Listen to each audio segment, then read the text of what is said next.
Graça e paz, irmãos. Para mim é uma grande alegria poder estar compartilhando a palavra de Deus com os irmãos nesse dia. Na verdade, é sempre um privilégio podermos tocar na palavra de Deus. Meu nome é Marcelo, eu sou um irmão da cidade de Joinville, Santa Catarina. Desde já eu saúdo os irmãos de Joinville que estão conosco, participando dessa live, e também os irmãos de Salvador e dos demais lugares do Brasil, né? Que o Senhor Jesus possa encher nossos corações da sua graça, da sua bondade e da sua misericórdia, e possa nos socorrer nesse tempo. Eu conheci o irmão Carlos em 2010, esse amado irmão, e desde lá nós temos sido, como diz João em Apocalipse, companheiros na tribulação, no reino e na perseverança. Também tive a honra de me graduar na sua faculdade, alguns anos atrás, e a partir de então, poder estar participando também com os irmãos em algumas das conferências que ele tem me dado a honra de me convidar.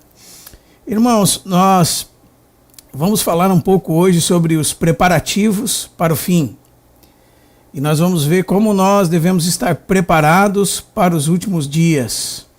E para tanto, nós vamos meditar na epístola de Paulo aos Tessalonicenses. Com a ajuda do Senhor, eu gostaria de, primeiramente, juntamente com meus irmãos, direcionar uma oração ao Senhor, que é o único que pode nos falar. Nós somos incapazes de tocar na sua palavra sem o socorro bendito do seu Santo Espírito.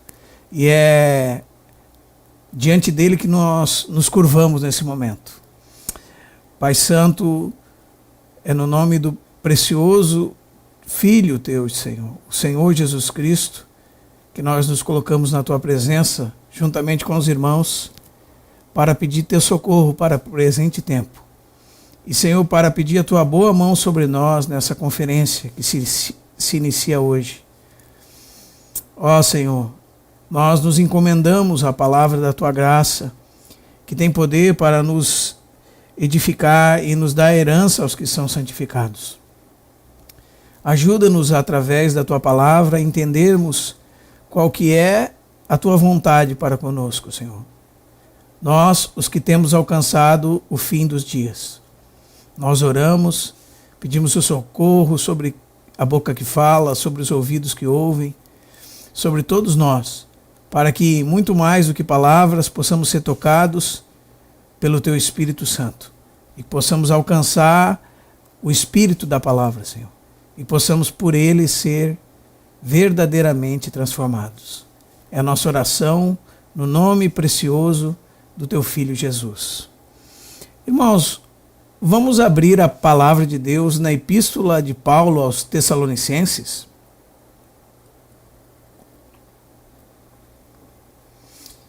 Vamos fazer a leitura do capítulo 1 da epístola aos Tessalonicenses. Diz assim a palavra de Deus: Paulo, Silvano e Timóteo, à igreja dos Tessalonicenses, em Deus Pai e no Senhor Jesus Cristo, graça a vós outros e paz. Damos sempre graças a Deus por todos vós, mencionando-vos em nossas orações e sem cessar, recordando-nos diante do nosso Deus e Pai, da operosidade da vossa fé, da abnegação do vosso amor e da firmeza da vossa esperança em nosso Senhor Jesus Cristo. Reconhecendo, irmãos, amados de Deus, a vossa eleição, porque o nosso evangelho não chegou até vós tão somente em palavra, mas sobretudo em poder, no Espírito Santo e em plena convicção, assim como sabeis ter sido o nosso procedimento entre vós e por amor de vós. Com efeito, vos tornastes imitadores nossos e do Senhor, tendo recebido a palavra, posto que em meio de muita tribulação, com alegria no Espírito Santo. De sorte que vos tornastes o modelo para todos os crentes na Macedônia e na Acaia. Porque de vós se repercutiu a palavra do Senhor não só na Macedônia e Acaia, mas também por toda parte se divulgou a vossa fé para com Deus, a tal ponto de não termos necessidade de acrescentar coisa alguma.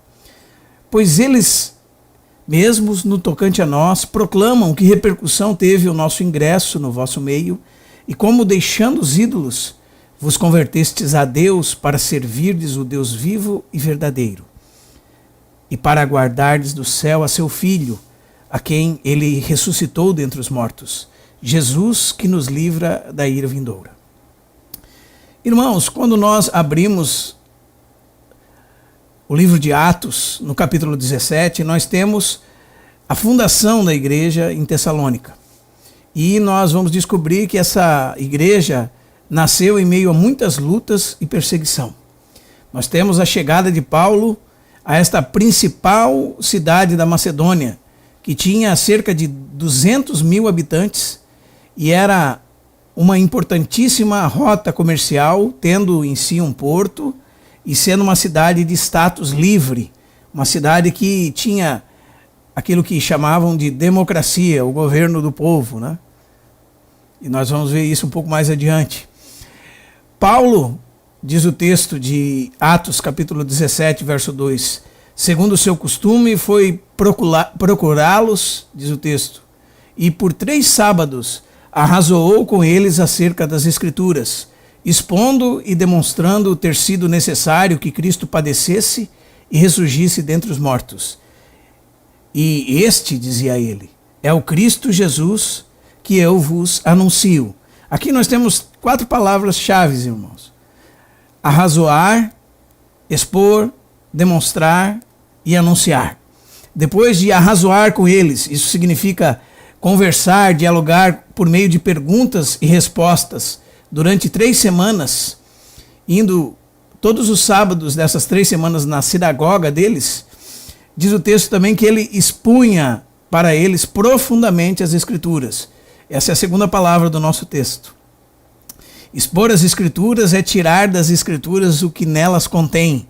Não imaginar nada, nem criar nenhuma novidade, mas simplesmente se acomodar o que a velha, viva e maravilhosa palavra de Deus diz, tirando dela toda a nossa fonte de vida e todo o nosso ensino para a nossa fé de maneira prática. Então, arrazoava com eles, expondo e demonstrando. Essa é a terceira palavra que tem no texto, que significa colocar de um lado ao outro, uma coisa do lado e outra do outro, como se colocasse alimentos na mesa e mostrando as evidências. E o que Paulo dialogava com eles, abria as Escrituras e expunha para eles e demonstrava para eles. O texto diz que ele demonstrava que era necessário que o Cristo padecesse e depois de 3 dias ressuscitasse. E ele diz que esse Jesus, o Cristo de Deus, é quem ele os anunciava. E essa é a quarta palavra. Ele arrazoava com eles, ele expunha a eles as Escrituras, ele demonstrava a eles que Cristo deveria morrer e ressuscitar ao 3º dia e os anunciava a Cristo. Essa é a tônica, irmãos, da pregação de Paulo por toda a sua vida e em todas as comunidades que ele passou. Jesus Cristo e ele crucificado. O texto diz também, irmãos, que muitos foram persuadidos a se unirem a Paulo e Silas, e também uma grande, numerosa multidão de gregos e também distintas mulheres. Ou seja, da multidão daquelas pessoas, muitas mesmo foram salvas naquela cidade. Porém, naquela cidade, Paulo sofreu grande oposição dos judeus e teve que sair fugido. E os irmãos sabem que eles entraram na casa de Jason e o arrastaram para fora. E depois que Jason pagou a fiança, há de se entender que, por causa até mesmo da maneira como se era governada aquela cidade, que se elaborou um documento impedindo a entrada de Paulo novamente naquela cidade. Porque eles diziam que Paulo, Silas estavam pervertendo o evangelho, aliás, o reinado de Roma por onde andavam, porque pregavam outro Cristo, pregavam outro Senhor que não era César, não é? Por isso que nós lemos na primeira epístola, no capítulo 2, verso 18, Paulo dizendo, eu desejei muito ir ter convosco, não somente uma vez, mas 2, mas Satanás me barrou o caminho. Assim, irmãos, essa igreja nasce em meio a muito sofrimento. E nós sabemos que Paulo passou depois por Bereia, Atenas, chegou em Corinto, e de lá de Corinto mandou esta carta de 1 Tessalonicenses, onde nós temos uma interessante exposição da vinda do nosso Senhor Jesus Cristo. Não falando de acontecimentos, mas sim do preparo que nós devemos ter para essa vinda. Então alguém poderia se perguntar, por que usar a carta de Tessalonicenses para falar das coisas concernentes ao fim? Nós podíamos falar de Apocalipse, Daniel, Mateus capítulo 24, Marcos 13, Lucas 21, onde estão aquilo que é chamado pequeno apocalipse sinóptico. A resposta é simples, irmãos. O intuito de falar dessa maneira, ou usar essa epístola, é que nós devemos viver de modo digno de agradar o Senhor no tempo do fim. Então, muito mais do que tocar em acontecimentos do tempo do fim, vamos ver como deve ser nossa postura, nós que alcançamos o fim dos tempos. Como é que nós precisamos viver nesses dias que antecedem o retorno do Senhor. E quando nós olhamos a epístola de Paulo aos Tessalonicenses, nós vamos perceber que todos os 5 capítulos terminam com alguma menção da vinda do nosso Senhor Jesus. É interessante, irmãos, notar que uma igreja tão nova, que Paulo permaneceu somente 3 semanas com eles, já desde o início da sua fé, tratasse tão claramente do retorno de nosso Senhor Jesus Cristo e da expectativa da vinda de nosso Senhor Jesus Cristo. Parece que isso entra em contraste com o que nós vemos nos nossos dias. Parece que muitas pessoas elas têm o desejo que Cristo demore ainda mais, porque ainda não criaram seus filhos, porque ainda não deram seus filhos em casamento, porque ainda não conquistaram suas casas, não compraram o carro que queriam comprar. Mas não é essa a atitude que nós vemos nos Tessalonicenses. Os Tessalonicenses almejavam dia e noite o retorno de nosso Senhor Jesus Cristo. Então nós vamos olhar esta epístola nessa perspectiva de como nós devemos nos preparar ou estar preparados para a vinda do Filho de Deus. A minha proposta nesses 3 dias que nós vamos estar juntos é tirar lições dessa epístola sobre 2 pontos principais. Ambos nós vamos encontrar nos versos 9 e 10. Se nós pudermos colocar os nossos olhos na palavra de Deus, o verso 9 nos diz assim, do capítulo 1 de 1 Tessalonicenses: Pois eles mesmos, no tocante a nós, proclamam que repercussão teve o nosso ingresso no vosso meio, e como deixando os ídolos, vos convertestes a Deus. E aqui é a primeira parte, para servirdes o Deus vivo e verdadeiro. E em segundo lugar, e aguardardes dos céus o seu Filho, a quem ele ressuscitou dentre os mortos, Jesus, que nos livra da ira vindoura. Então, irmãos, no que tange a essa vida, vivemos para servirmos o Deus vivo e verdadeiro. Essa é a nossa parte, enquanto habitantes dessa terra e vivendo nossa vida enquanto nossa peregrinação nessa terra. E no que se refere ao futuro, nós temos expectativa na vinda de nosso Senhor Jesus Cristo, que nos livra da ira vindoura. Então, quando nós olharmos para o capítulo 1 da primeira epístola de Paulo aos Tessalonicenses, nós vamos ver que nós devemos voltar as costas para os ídolos e nos convertermos a Deus, o Deus vivo e verdadeiro. E nós vamos ver as consequências disso. Daí no capítulo 2, então nós vamos chegar a ver o que durante essa jornada, da nossa jornada cristã, de servir a Deus, como nós devemos tratar os nossos irmãos nessa jornada. Ou como nós devemos ter os nossos irmãos em autoestima durante toda essa jornada da nossa peregrinação nessa terra. E esse é o final do capítulo 2. Pois quem é a nossa esperança, e coroa, e glória, e alegria na vinda de nosso Senhor Jesus Cristo? E Paulo diz: porventura não sois vós? Sim, vós sois a nossa glória e a nossa alegria. E esse é o tema do capítulo 2. No capítulo 3 e parte do capítulo 4, nós vamos ver como devemos viver durante essa vida em santidade, porque esta é a vontade de Deus para nós. Então, irmãos, depois, seguindo adiante, no capítulo 4, verso 13 a 18, nós vamos estudar um pouco mais como ter clareza com respeito aos que dormem. Eu lembro que há umas semanas atrás fui visitar uma moça que havia perdido a sua filha de 20 e poucos anos de idade, de embolia pulmonar, uma triste realidade, uma moça que estava grávida e faleceu, e ela me perguntava, será que ela está consciente agora? O que ela está fazendo agora? E aquilo trazia tanta desesperança àquela mãe, e numa simples leitura de 1 Timóteo, a 1 Tessalonicenses 4,13 até o 18, nós vimos que nós não devemos nos entristecer como os demais que não têm esperança, né? Nós nos entristecemos porque nossos amados irmãos em Cristo perecem, morrem, mas é algo passageiro. Eles estão com Cristo, o que é incomparavelmente melhor, como fala Filipenses 1:21, como fala 2 Coríntios capítulo 5, né? E é isso que nós vamos ver do capítulo 4, 13 a 18. Devemos ter clareza a respeito dos que dormem e devemos consolar-nos uns aos outros com aquelas palavras. E no capítulo 5, nós vamos ver como devemos proceder justamente nos tempos do fim, andando na luz do dia do Senhor, porque nós somos filhos do dia e filhos da luz. Então, irmãos, tudo o que nós vamos ver vai tocar em duas partes principais ou essenciais, dois pontos cardeais para nós. Enquanto vivermos, o que devemos fazer? Servirmos o Deus vivo e verdadeiro. E nessa vida, qual é a nossa expectativa para o futuro? Então, nós vamos ver, a nossa expectativa é aguardarmos do céu a seu Filho, que nos livra da ira vindoura. Irmãos, mas eu gostaria de pedir que os irmãos colocassem os seus olhos no verso 9. No final do verso 9, nos é dito assim. Aliás, vamos ler inteiro, né?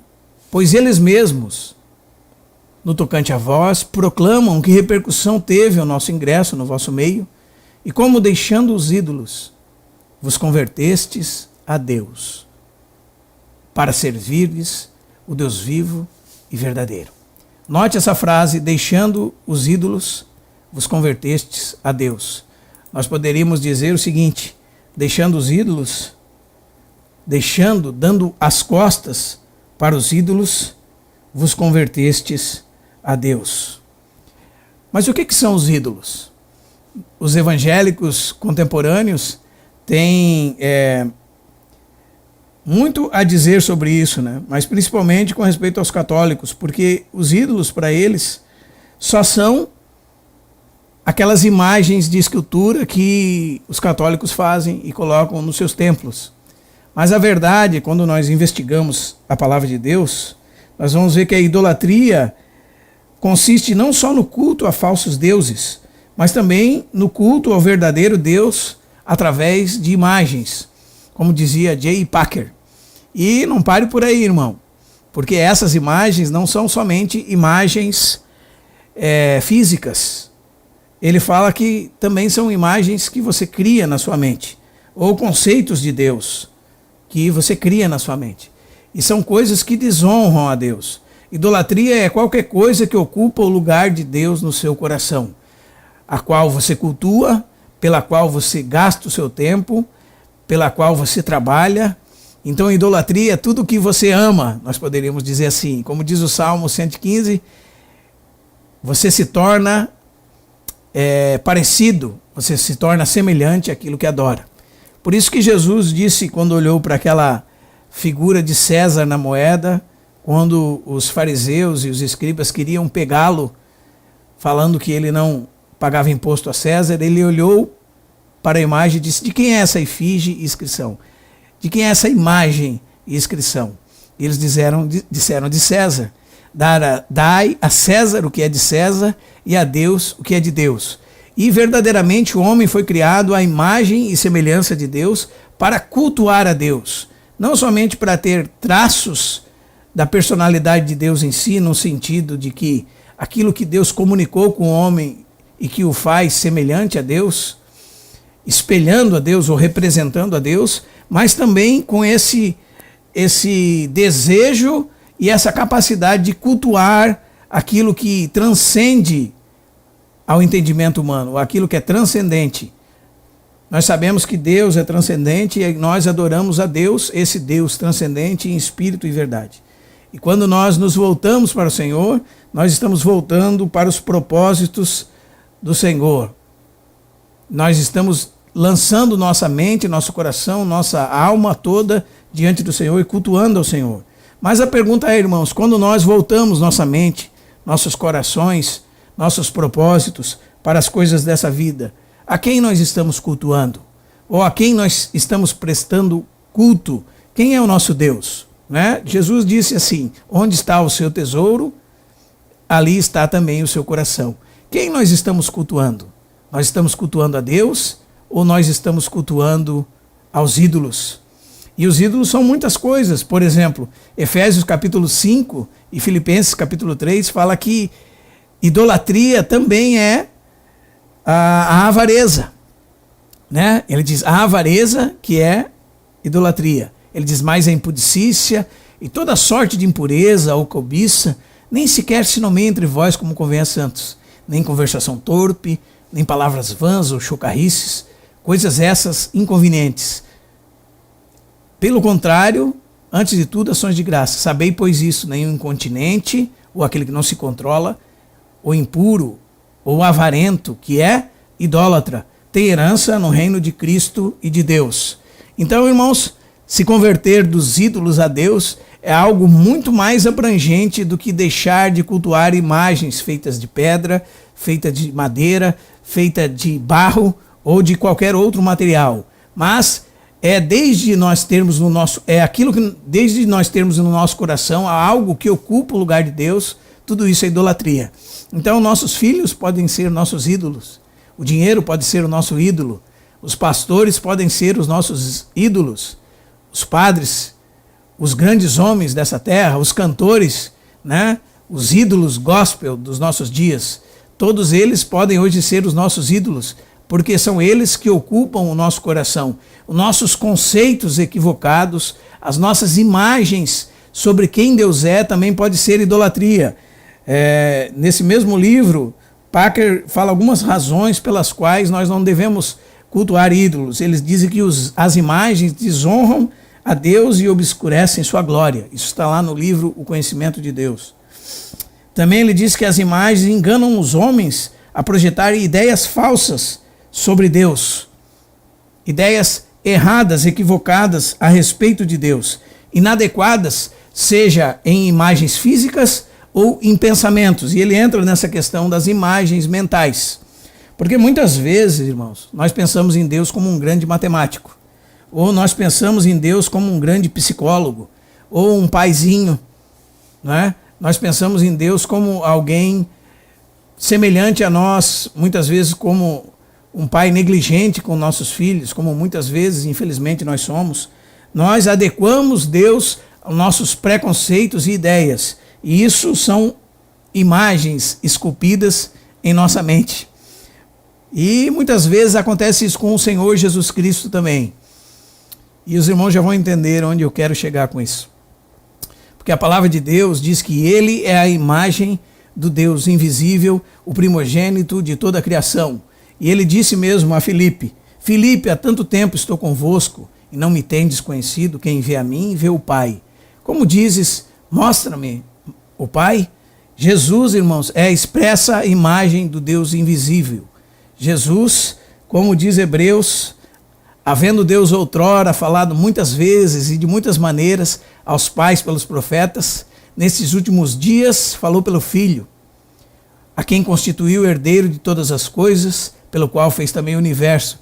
Ele é a expressão exata do seu ser, o caráter da sua hipóstasis. Quem estudou a teologia sabe do que nós estamos falando, né? Da união das naturezas do Redentor, a união hipostática.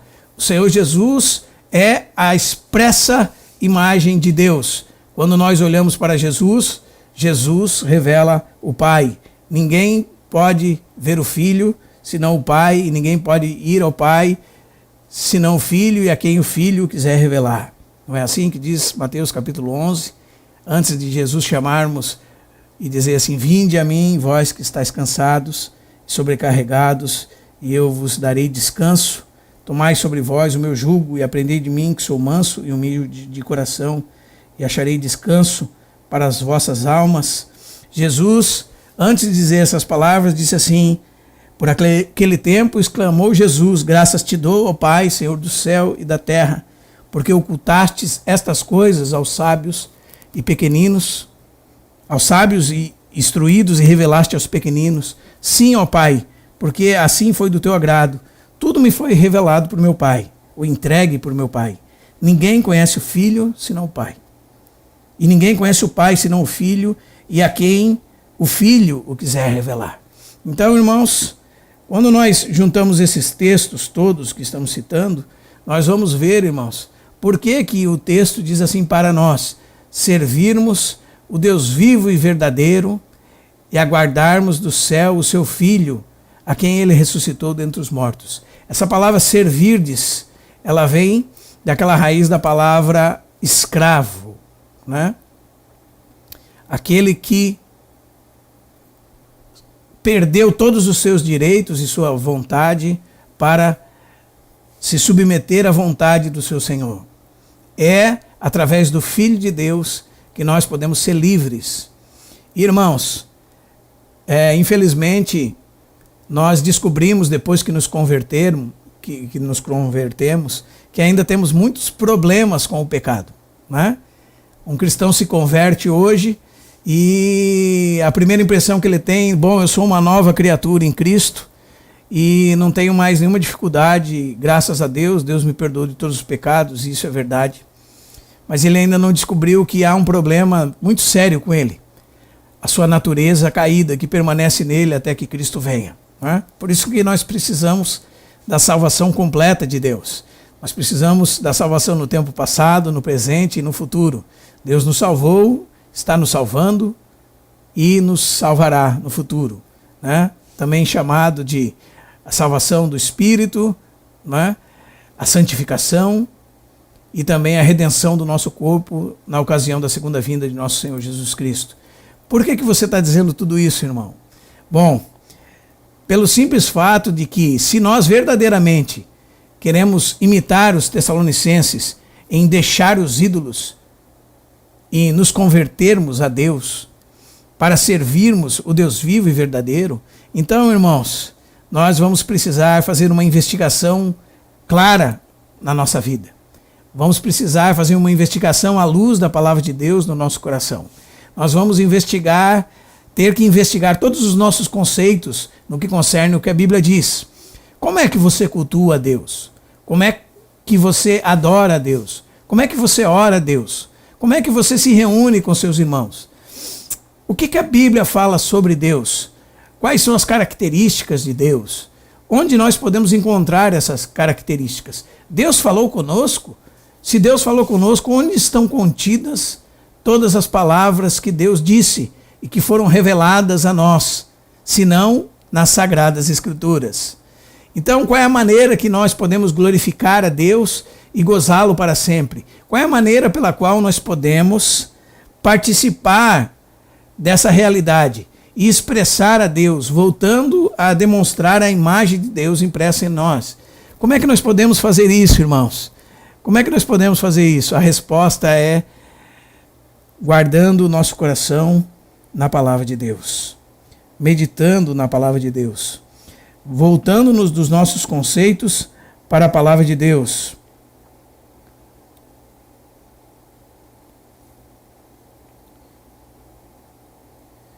O salmista, no Salmo 119,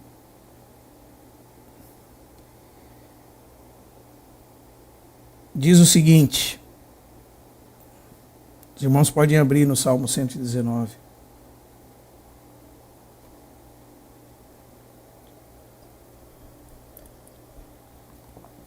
O versículo 9. De que maneira poderá o jovem guardar puro o seu caminho? De que maneira nós poderemos proceder nessa vida de acordo com os preceitos de Deus? De que maneira nós podemos servir o Deus vivo e verdadeiro, que está em contraste com os ídolos mortos e mudos e falsos? De que maneira nós podemos fazer isso, irmãos? De enquanto a nossa peregrinação nesta terra estiver acontecendo, servir o Deus vivo e verdadeiro, o salmista nos responde, observando os nossos caminhos segundo a palavra de Deus. Então, eu gostaria de ficar com esse ponto com os irmãos. Por que é importante tudo isso, irmão? Porque eu lembro-me que agir dos teus mandamentos. Irmãos, é muito importante nós reconhecermos a importância da palavra de Deus e nós deixarmos ser por ela lavados de todos os nossos falsos conceitos. Há uma grande quantidade de erros. O inimigo ataca a palavra de Deus de muitas formas nos nossos dias. É uma pena nós vermos tantas pessoas praticando coisas que não dizem respeito à palavra de Deus. Nós poderíamos dizer o seguinte: vamos nos voltar dos nossos ídolos, das imagens que nós temos de Deus equivocadas em nossa mente, dos conceitos que nós temos de Deus. Vamos nos voltar para o Deus da palavra, o Deus que exaltou a sua palavra e o seu nome acima de todos os céus, como diz o Salmo 138, verso 2. Irmãos, então deixa eu falar algumas coisas para os irmãos aqui sobre essa questão do ataque à palavra de Deus. O ataque à palavra de Deus. Como dizia o irmão Gino e a Francesco, ele dizia que nós tínhamos a exegese, que era o próprio texto em si. Nós tínhamos a hermenêutica, que era a colher pela qual nós comemos o texto. E nós tínhamos a bibliologia, ou a Bíblia propriamente dita, que era o prato onde esse texto estava. Ele dizia que Satanás, irmãos, ele era um especialista em tentar quebrar o prato. Se ele quebrar o prato, para você e para mim, então o alimento vai embora. E nós ficamos com nossos próprios conceitos e nos perdemos da palavra de Deus. E alguns dos ataques do diabo, por exemplo, é negar a verdade da palavra de Deus. Não foi assim que ele fez com Eva? Deus deu uma palavra para Eva. No dia em que comerdes, certamente morrerás. E Satanás já disse assim, não morrerás, não é? Então ele nega a palavra de Deus. Ele também minimiza a sua importância, né? Deus disse, certamente morrerás, Deus disse para Eva. Ele disse, não morrerás, não é? E nós encontramos também Satanás trabalhando com a hermenêutica, buscando confundir a interpretação dos irmãos. Será que nós entendemos o que nós lemos, irmãos? Será que nós entendemos quando nós estamos lendo parábolas, que nós estamos usando um tipo de figura de linguagem? Será que nós entendemos quando nós estamos estudando salmos, daquilo que nós chamamos da poesia hebraica, que tem vários tipos de paralelismo sinônimo, antitético, sintético, alegórico? Nós temos tantos tipos diferentes de paralelismos que nós podemos encontrar, né, no livro dos Salmos, no livro dos Provérbios. E será que nós estamos entendendo o que nós lemos? Será que nós não estamos lendo narrativa como parábola? Será que nós não temos feito figuras que a palavra de Deus não nos permite fazer, que vão além? E o Satanás vai usando esses artifícios muitas vezes para nos confundirmos? Como é que você lê a Bíblia? Como se lê? Como é que se interpreta a Bíblia? Não é? O próprio Gordon Fee tem um livro, Entendes o que Lês?, que fala desses conceitos, e nós temos tantos maravilhosos livros sobre interpretação bíblica, como do Walter Erickson, que fala do oika, né? Que é ouvir, interpretar, correlacionar e aplicar. O que mais que Satanás faz contra a palavra de Deus? Satanás adiciona coisas a elas, como faziam os fariseus. Os fariseus adicionaram sua própria tradição à palavra de Deus. Os fariseus colocavam coisas que não estavam ali. Por isso que Jesus, no Sermão do Monte, diz, ouviste que foi dito, eu, porém, vos digo. Né? Jesus trazendo o lugar correto da interpretação do Antigo Testamento tantas vezes, como por exemplo em Lucas 24, quando ele diz que expunha para eles o que dizia a lei de Moisés, os profetas e os salmos, né? A Torá, os nefiins e os ketubins, como diz o hebraico, né? Então Satanás gosta de adicionar coisas à palavra de Deus e também de tirar coisas da palavra de Deus, como faziam os saduceus, não é?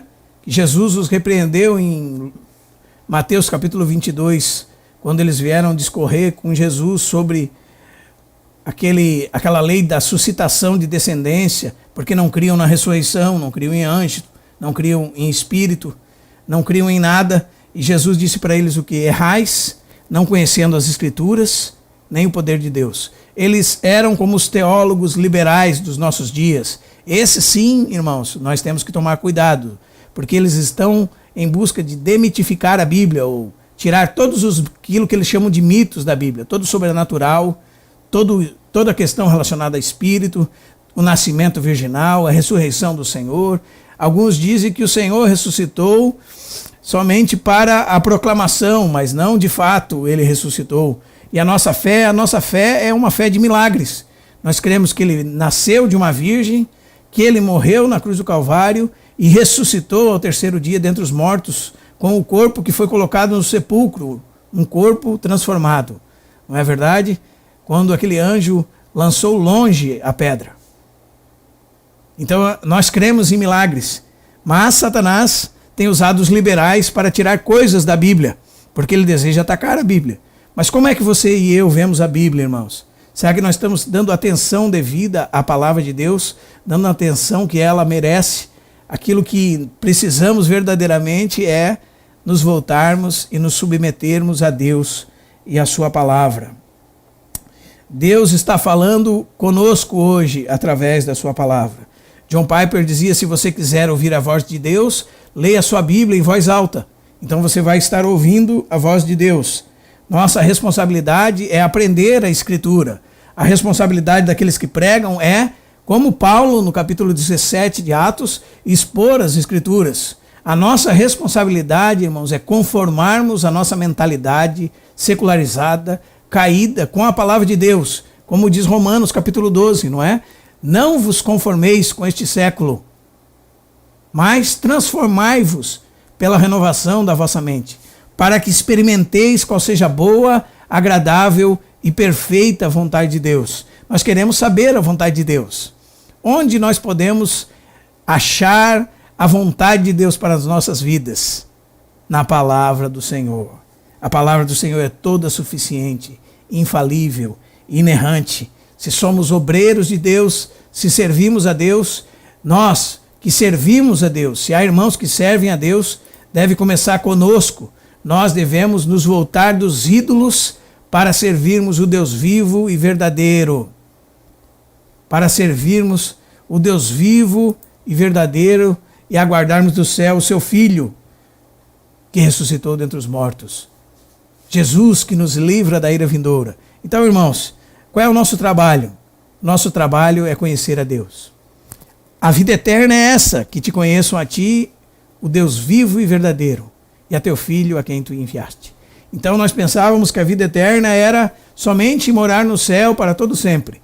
E o Senhor Jesus fala em João capítulo 17 que a vida eterna é mais que isso. É mais do que uma existência continuada. É uma comunhão perene com o Deus vivo que falou e fala através da sua palavra. Amém? Então não traga a Bíblia para a modernidade. Não acomode a Bíblia à nossa sociedade. Não faça isso.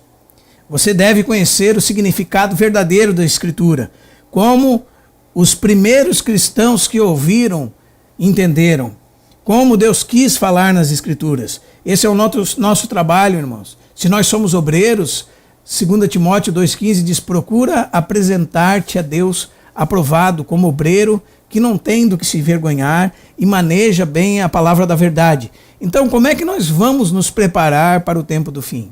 Como é que nós vamos viver e agradar a Deus de modo digno? Então nós vamos precisar ser mais diligentes com a palavra de Deus, certo? Quando nós abrimos o Salmo 19, que vamos dizer assim, é um resumo do Salmo 119, nós temos aquele diamante multifacetado da palavra de Deus apresentado ali. Por que é multifacetado? Porque é dado 6 nomes para a palavra de Deus naquele salmo. É dado também 6 características da palavra de Deus e 6 resultados excelentes que a palavra de Deus traz ao coração do homem. O primeiro nome é dado Torá, ou a lei. Diz o texto: a lei do Senhor é perfeita e restaura a alma. Não é assim que diz a sua palavra aí? Vamos nos converter dos ídolos a Deus, irmãos. Vamos voltar dos nossos falsos ensinamentos para Deus. Vamos buscar a autoridade da palavra de Deus. A lei do Senhor é perfeita e restaura a alma, ou salva completamente a alma. A lei do Senhor significa um manual de instruções, manual do proprietário. Ela tem tudo sobre tudo. Manual acerca da vida, do homem, do mundo, muito além de psicologia, sabedoria humana. A palavra de Deus, a Torá, a lei de Deus é perfeita.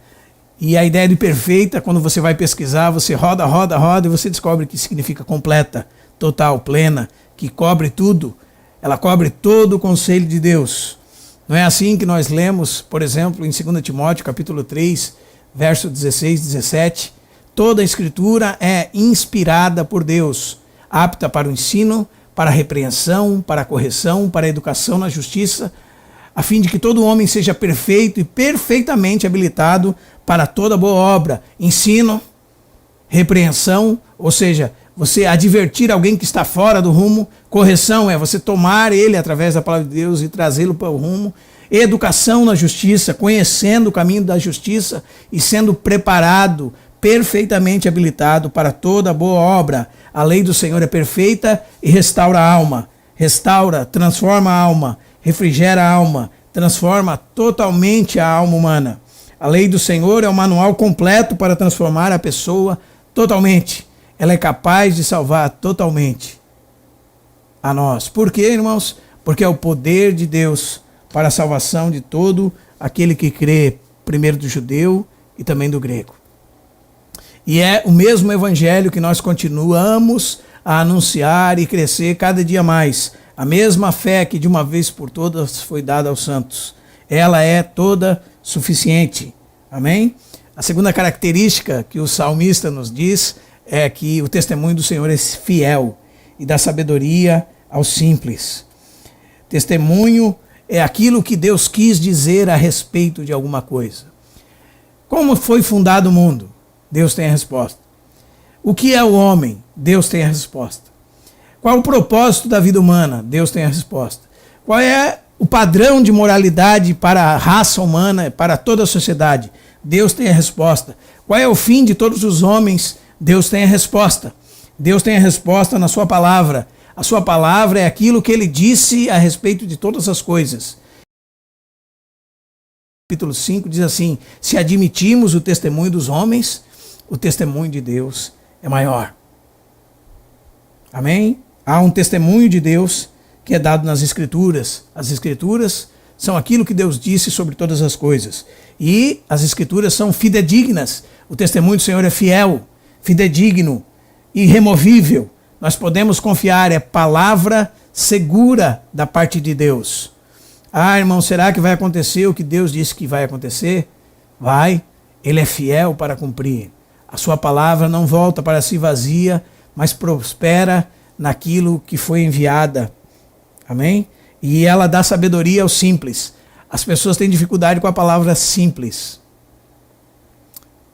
Tem muita dificuldade. Ela pensa numa pessoa muito humilde, com poucos bens. E a ideia dessa palavra, ela tem uma conotação pejorativa. Ela tem uma conotação que vai além, ela vai falar do conhecer. Alguém que tem uma porta que não se fecha. É como se ele fosse uma casa que a porta fica aberta para todas as coisas entrarem.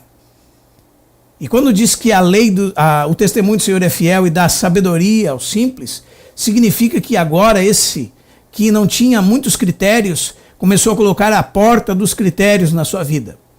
Isso entrava na minha vida. Agora que eu conheço os testemunhos de Deus, a porta da minha vida se fechou para isso. Então ele é criterioso com as coisas do Senhor. A palavra de Deus diz no Salmo 119, 99, conheço mais do que todos os meus mestres, porque medito nos teus testemunhos. Mas não para por aí, irmãos. A lei do Senhor é perfeita e restaura a alma. O testemunho do Senhor é fiel e dá sabedoria aos simples. Diz, os preceitos do Senhor são retos e alegram o coração. Preceito significa princípios divinos. um guia divino, verdades divinas. A lei do Senhor, aliás, os preceitos do Senhor são retos, ou seja, sem desvios, não faz curva. É muito interessante isso, irmãos, porque muitas vezes a ideia de conversão é essa. Estava fora do rumo e voltou para o rumo. Estava fora do caminho e voltou para o caminho. Estava alheio ao caminho e voltou para o caminho. O que faz isto? Os preceitos do Senhor. Qual é o benefício? Alegra o coração, diz o texto. Alegria está relacionada ao caminhar reto. Aquele que anda em integridade anda seguro. Amém? Aquele que anda em integridade anda seguro. Ele anda no caminho da justiça, ele tem alegria no seu caminhar. Em quarto lugar, o Salmo 19 também diz: os mandamentos do Senhor são puros e iluminam os olhos. Mandamentos tem a mesma ideia, o sinônimo de lei, né, de preceito, mitzvah. E o que ela faz? Os mandamentos do Senhor não são confusos, são claros. São claros como andar na luz. Então, irmãos, existem coisas difíceis na palavra de Deus? Existem. Eu lembro que uma vez estava lendo um livro do Norman Geisler sobre essa questão da Bíblia, e ele dizia que uma mulher perguntou para D.L. Moody o seguinte, ela perguntou: existe muitas coisas, ela disse, né? Existem muitas coisas difíceis na Bíblia, eu não consigo entendê-las, né? E Moody, no seu jeito peculiar de ensinar, disse para ela o seguinte: a senhora gosta de frango? Quando esses exemplos são dados para nós, eles são guardados no coração de tal maneira que nós nunca mais esquecemos, né? A senhora gosta de frango? Ela disse: sim, gosto. O que a senhora faz com os ossos? E a senhora disse o seguinte: eu os deixo de lado. Então Moody olhou para ela e disse: existe carne suficiente na palavra de Deus para sustentá-la por muito tempo. Fique com elas. As coisas que você não entende no momento, talvez não sejam para você no momento. São como ossos, devem ser deixados por um tempo de lado, ele disse para ela. Então existe alimento suficiente para nós na palavra de Deus para nos alimentarmos. São claros, é lúcido. Até mesmo, como diz o profeta, um louco que passasse correndo os enxergaria. Não é confusa e ilumina na escuridão. Deus é luz e nele não há treva nenhuma. Os mandamentos do Senhor são claros e, diz o texto, ilumina os olhos. Ou seja, dá luz aos olhos, brilha diante dos olhos, faz ver com clareza. Então, irmãos, às vezes a gente tem dificuldade com alguma coisa e quando nós nos aproximamos da palavra de Deus, tudo fica mais claro. Muitas vezes nós estamos brigando com Deus porque Deus nos disse não. A palavra de Deus para nós foi não. A primeira coisa que Deus nos diz, e muitas vezes por causa da nossa carnalidade, é não. Não, meu filho. Não, você não vai fazer isso. E está muito claro o mandamento de Deus. Está muito claro o preceito de Deus. É não, mas você não quer o não. Você quer o sim, não é? E o que acontece? Você fica se degladiando, procurando discutir com Deus, ao invés de ser sábio e buscar compreender qual a vontade do Senhor. Não é? Não se embriagar com esse mundo, mas encher do Espírito e dar sempre graças a Deus por tudo, buscar compreender sinceramente a vontade do Senhor. Esta é a palavra do Senhor. É para essa que nós devemos nos converter dos ídolos. Convertido dos ídolos para o Deus vivo, demonstrado através da sua palavra viva e eficaz. E também diz o texto que o temor do Senhor é límpido. Temor significa reverência. Isso é algo escasso nos nossos dias. Temor, o respeito e o respeito por alguém por causa da posição que ele ocupa. Então Deus é o supremo governante do universo. Ele ocupa uma posição de honra em todo o universo.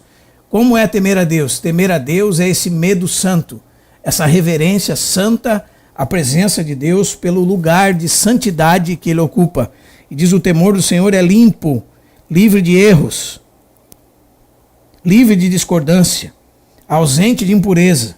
Ou seja, em Deus não há nenhuma impureza. Ele é bem-aventurança absoluta.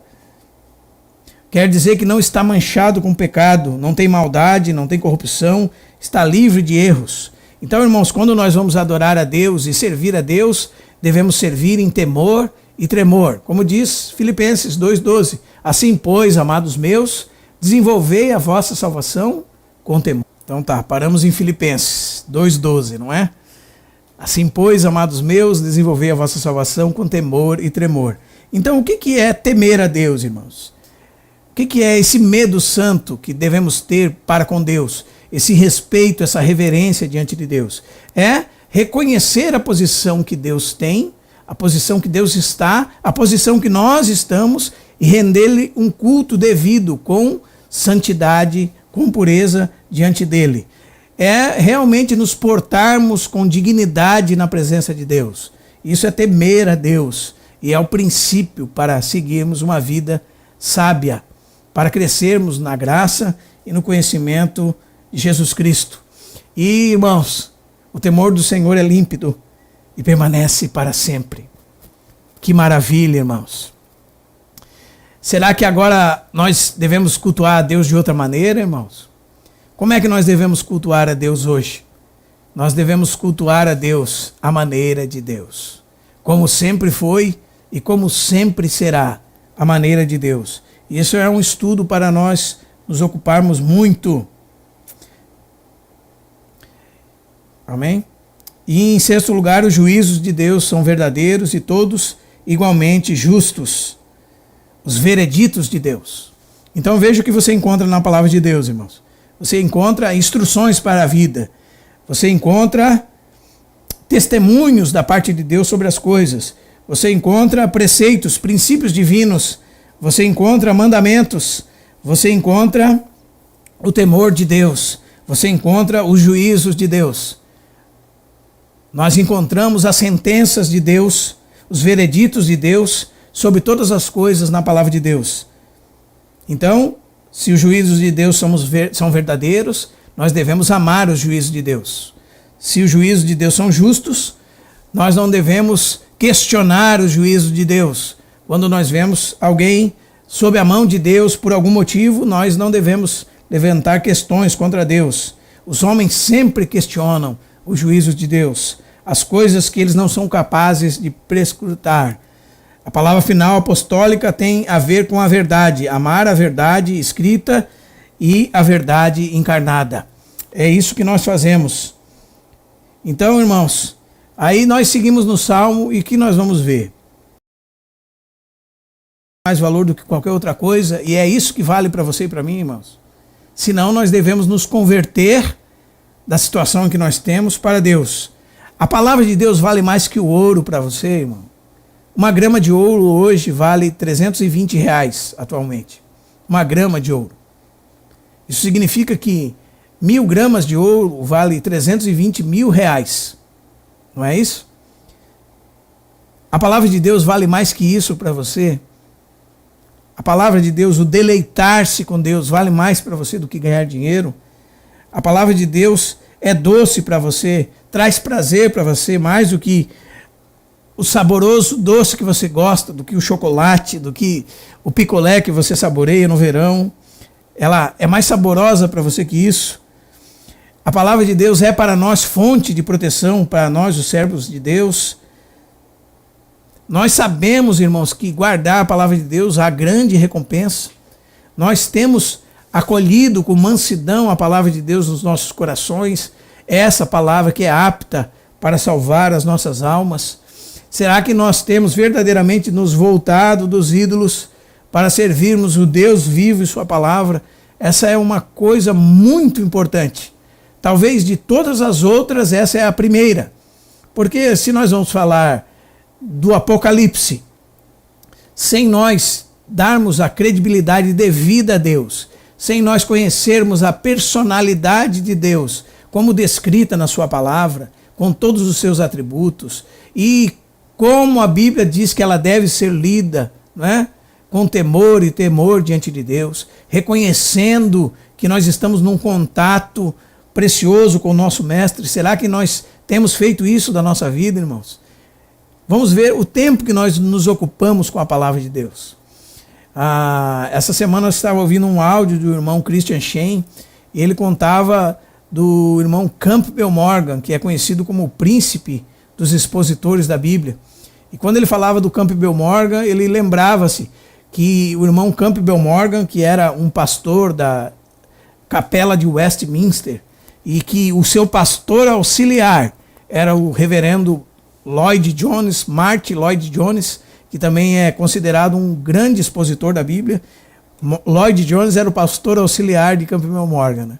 E quando o irmão Christian falava sobre isso, ele comentava, como nós já lemos muitas vezes nos próprios escritos de Campbell Morgan, que antes de ele levantar os olhos, ele dizia, para escrever ou anotar qualquer coisa referente à palavra de Deus, ou qualquer livro da Bíblia, ele lia pelo menos 40 vezes aquele livro.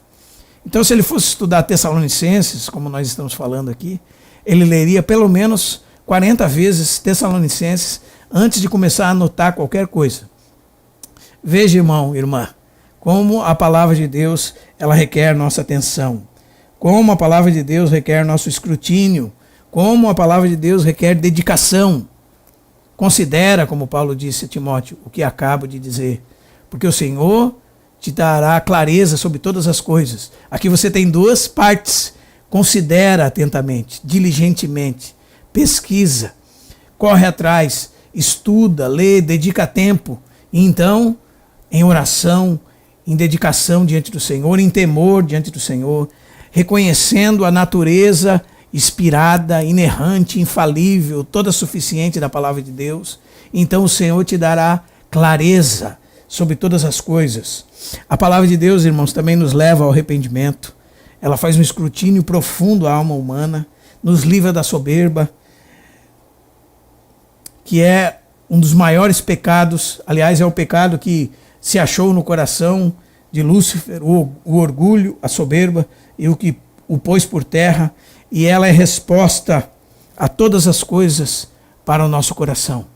Então, irmãos, de maneira introdutória, falando da palavra de Deus e de uma maneira muito panorâmica, dando esse desejo para os irmãos de conhecerem a palavra de Deus, é que eu gostaria de ler esse texto de Tessalonicenses nesta ótica, deixando os ídolos vos converteres a Deus.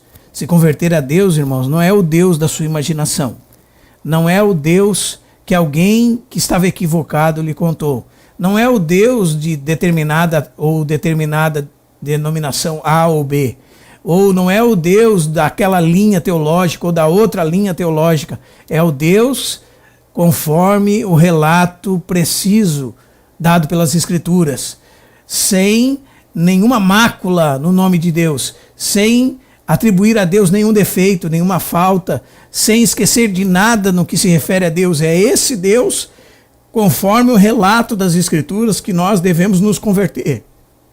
É para esse Deus que nós devemos nos voltar. E nós devemos dar as costas a tudo que não vem dele e a tudo que não está na sua palavra, no que concerne a nossa vida, no que concerne a servirmos a ele. Porque, irmãos, se nós estamos na casa de Deus, as regras são de Deus. Por isso que Paulo fala em 1 Timóteo 3,15, se eu tardar, fique ciente de como se deve proceder na casa de Deus, que é coluna e baluarte da verdade. A casa de Deus é coluna e firmamento da verdade. Não é assim que diz, irmãos? Então, irmãos, como nós podemos guardar firmes o nosso caminho? Como nós podemos estar diante de Deus com os olhos abertos, atentos na presença de Deus? Como nós podemos participar dessa realidade de vida em Cristo Jesus? Como nós podemos viver nessa terra? Como, irmãos? Nós devemos nos converter dos ídolos, de todas as nossas imagens falsas sobre Deus, de toda a percepção errada sobre Deus, de tudo que não concerne a realidade das coisas celestes, descritas na palavra de Deus. Nós não podemos atribuir a Deus nada de que não seja dele, que não esteja escrito na sua palavra.